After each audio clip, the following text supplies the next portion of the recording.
बांके बिहारी जी के दर्शन करने के लिए लाखों करोड़ों श्रद्धालु आते हैं, लेकिन क्या आपने कभी गौर किया है कि बांके बिहारी जी मंदिर में आखिर राधा रानी जी कहाँ विराजमान है? या फिर बांके बिहारी मंदिर में सिर्फ भगवान श्री कृष्ण के ही दर्शन होते हैं बांके बिहारी के रूप में?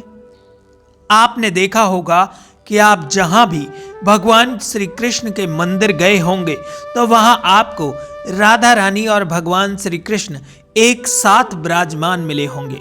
तो आखिर बांके बिहारी मंदिर में ऐसा क्यों नहीं है? क्या आपने कभी सोचा है कि बांके बिहारी जी कहां प्रकट हुए, कैसे प्रकट हुए, किसने प्रकट किए? क्या बांके बिहारी जी बांके बिहारी मंदिर में प्रकट हुए? नहीं, बांके बिहारी जी मंदिर में प्रकट नहीं हुए।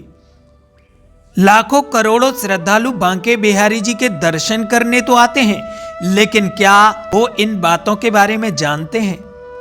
यदि आप भी जानना चाहते हैं तो इस वीडियो के एंड तक बने रहिएगा, क्योंकि इस वीडियो में हम आपको बताएंगे कि बांके बिहारी जी कहां प्रकट हुए, कैसे प्रकट हुए और मंदिर में विराजमान कैसे हुए, और यदि इस मंदिर में राधा जी हैं तो उनके कैसे और कहां दर्शन होते हैं। तो चलिए जानते हैं इस वीडियो में। मार्गशीर्ष मास के शुक्ल पक्ष की पंचमी तिथि को स्वामी हरदास जी की उपासना से प्रसन्न होकर वृंदावन के निधिवन में बांके बिहारी जी स्वयं प्रकट हुए। जी हां, आपने वृंदावन के निधिवन का नाम तो सुना ही होगा।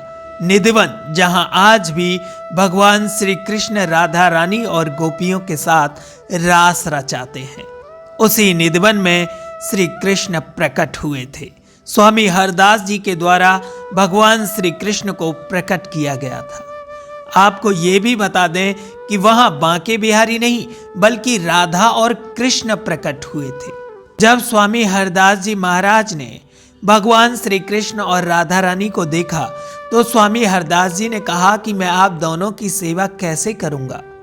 तब भगवान श्री कृष्ण और राधा रानी एक दूसरे में समा गए और बांके बिहारी जी के रूप में प्रकट हुए। बांके बिहारी मंदिर में आज भी आप भगवान श्री कृष्ण और राधा रानी दोनों के दर्शन करते हैं बांके बिहारी के रूप में। एक दे दो प्राण हैं, राधा और कृष्ण एक ही में समाहित हैं। स्वामी हरदास जी महाराज ने वृंदावन के निधिवन में इनको प्रकट किया। आपने देखा था कि 2 दिन पहले बांके बिहारी जी का प्राकट्य उत्सव वृंदावन में बड़े ही धूमधाम के साथ मनाया गया। मंदिर को भी दुल्हन की तरह सजाया गया। साथ ही स्वामी हरदास जी महाराज निधिवन से बांके बिहारी मंदिर बांके बिहारी जी को बधाई देने पहुंचे थे। मंदिर को भव्य तरीके से सजाया गया था और विशेष पूजा अर्चना की गई थी। वृंदावन भगवान श्री कृष्ण और राधा रानी की लीलाओं से जुड़ी पावन भूमि है। बांके बिहारी जी का प्रकट होना एक अत्यंत चमत्कारिक और दिव्य घटना है, जो भक्तों के हृदय में भक्ति और श्रद्धा का संचार करती है।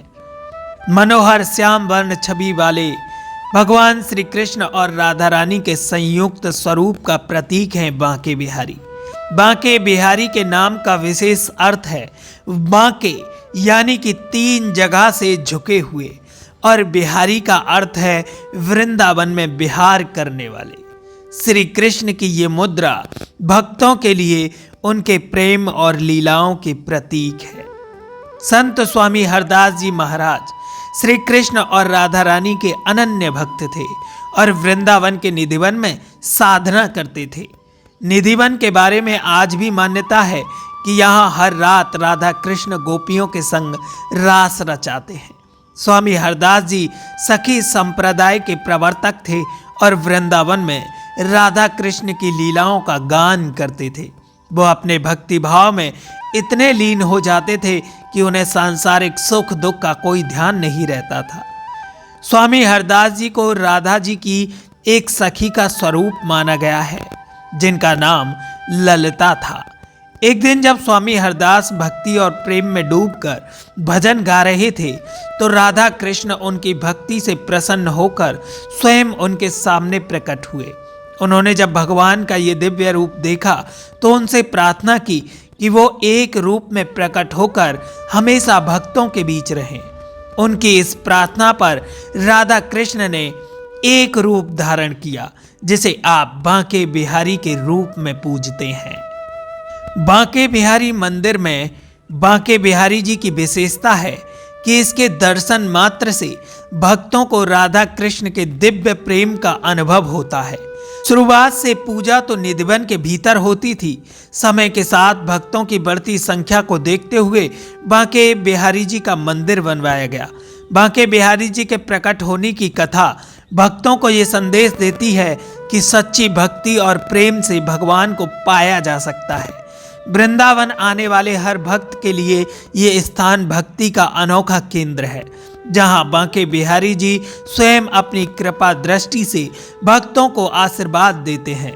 बांके बिहारी जी के दर्शन करने से भक्त की सभी इच्छाएं पूर्ण हो जाती हैं।